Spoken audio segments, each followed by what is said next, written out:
Hey sisters, Tide here. Today, we're going to be crunching numbers. Now, I know that a lot of you don't like seeing me play Hag, because she is a very bad killer. She's actually D tier, in fact. But I went ahead and put up the best build for Hag that I could find, and I'm going to go ahead and put her on in the background while I get to this crunching. Let me just grab my pencil.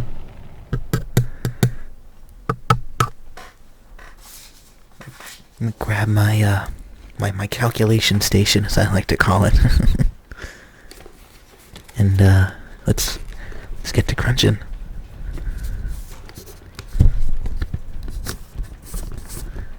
Now, while I'm running these calculations, as you can see, according to my calculations, I could have easily gotten that hit before if I had been 115. But while I'm doing this, I'd like to mention that the other day I was playing Myers, who, in my opinion, is a top 3 killer. I would say the bottom of the 3 with, I'd say the 4th is Bubba, this solid B tier killer. And, I don't know why I can't teleport here. This is just, more proof that Hag is, in fact, a D tier killer. I put a really, really nice trap here, and I didn't get to use it effectively because you can just run around triggering her traps, and there's nothing she can really do. She can't really teleport to them because it's broken, and she just doesn't have the map pressure she needs to teleport. Alright, I think I've done some sufficient calculations. Let's get to the first crunch. Ready, audience? I know I am. That was a good crunch. Let's do it again.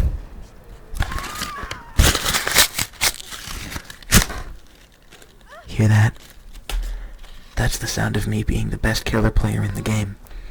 It took me hours of sitting down crunching numbers to figure out just how much pressure Hag really has.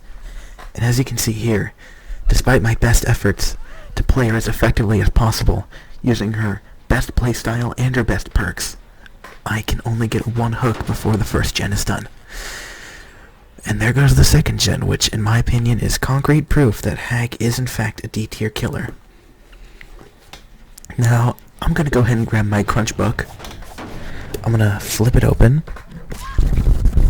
There's a lot of pages filled with numbers, so I have to find a clean page. No. Why'd I leave my Bubba porn in here? There we go. Alright, let's get to a new crunch.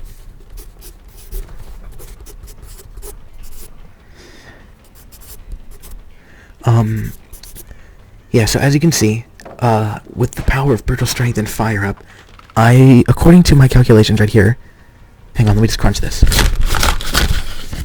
Okay, now that the numbers have been sufficiently crunched, I can say that, according to my calculations, had I not had Brutal Strength and Fire Up, that David would not have been able to get away. Wait, fuck, I don't speak English. According to my calculations, without my Brutal Strength and my Fire Up, that David would have been able to get away with a flashlight save. It has nothing to do with Hag having a short hitbox and being kind of buggy, because this game is poorly optimized. No, it was because I broke the pallet really fast, I can assure you.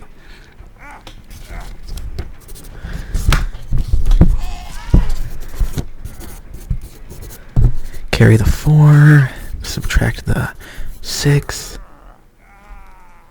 and hang on. That minus that, multiplied by Brutal Strength, and with a 20% slowdown, I should be able to get 10 hooks as Hag before the first gen pops. That's just, well, no, that's not accurate. Let me crunch it real quick.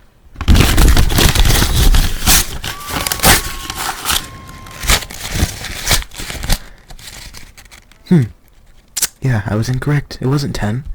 It was 12. I mean, I know I said Hag is a D-tier killer, but I'm just so good at her that, I know how to do well with her. As you can clearly see by what's happening on screen, I am a very good Hag. I know how to play her effectively. I know how to use her traps to their full potential. See, the thing is, most Hag mains think that Hag's traps are chase powers, but they're not. All they're good for is camping, as you can clearly see here. This is going to come in handy later.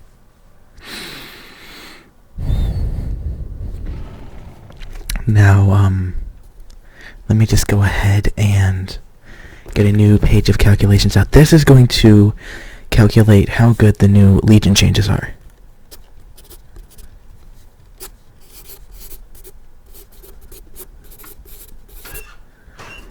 Times 10 equals 12 plus 4 equals 16 times 1.23898.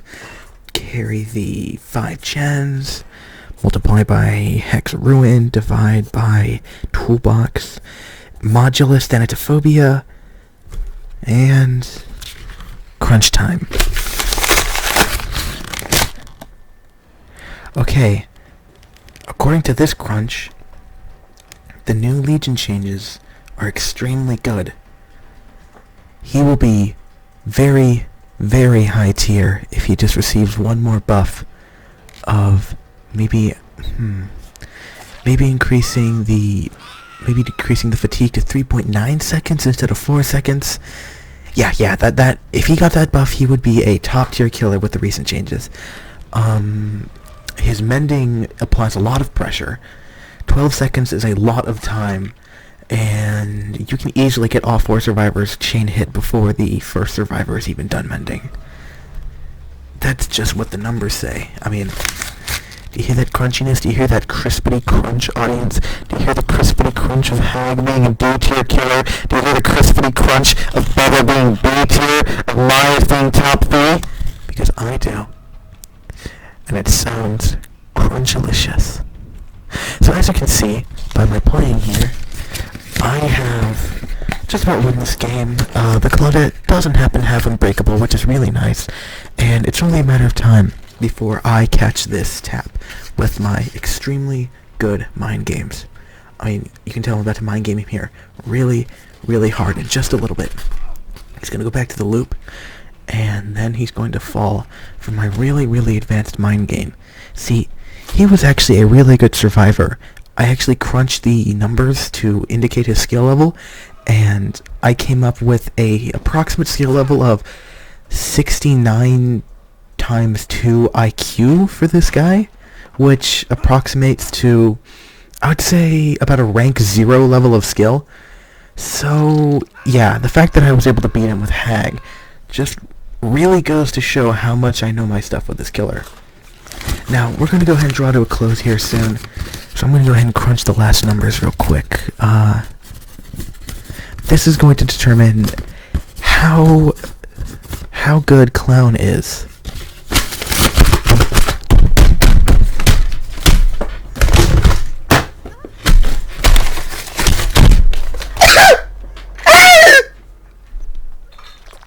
Okay, and according to my calculations, Clone is, I would say, the best killer in the game. He has a really strong anti-loop. He is completely impervious to any pallets whatsoever.